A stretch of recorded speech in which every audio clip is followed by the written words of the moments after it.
what we say to everyone is, if you have a problem and you have a solution, you have to solve for one up and one down. Meaning, if you got the good idea fairy, if you're not solving for the guy who's going to write the check and you're not solving for the guy that's actually going to implement, you're wasting everyone's time. If you're only solving for your problem, go away. Yeah, for sure. No, and to your point, like we always say, like, hey, if you're an instructor and the students aren't picking up what you're putting down, is that their fault or your fault, right? And it's hard to turn that lens back around on me and be like, no, it's my fault if I'm trying to affect change. Yeah. And it's not being received properly, or it's some my fault. I'm having a real hard time letting go of that. I don't know why. Yeah. Here's one thing that people do not want to hear, but I say all the time. There's this old expression that if soldiers aren't complaining, they're not happy, right? But the problem, here's the problem. Publicly complaining, what that is a statement that you're a victim. It's a statement that you can't solve for that problem.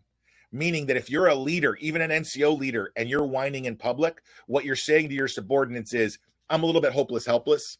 And so that's not a good message. If you're going to whine, do it with your peers. Never, ever do it with people that are below you or above you. Because all you're projecting is, I can't do anything to influence my own destiny.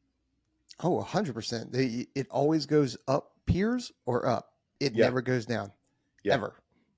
Ever. And I've watched people do that. And I'm like, I don't know what you think your plan was, but you just took away all your credibility.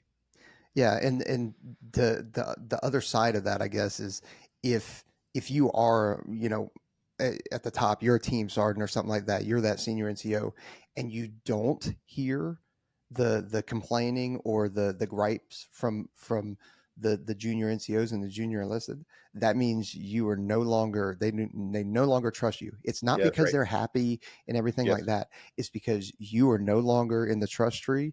You have betrayed them, and they either, it's either maybe that you've betrayed them, or they just is like, he's checked out. He's not going to do anything about it anyway. What's the point?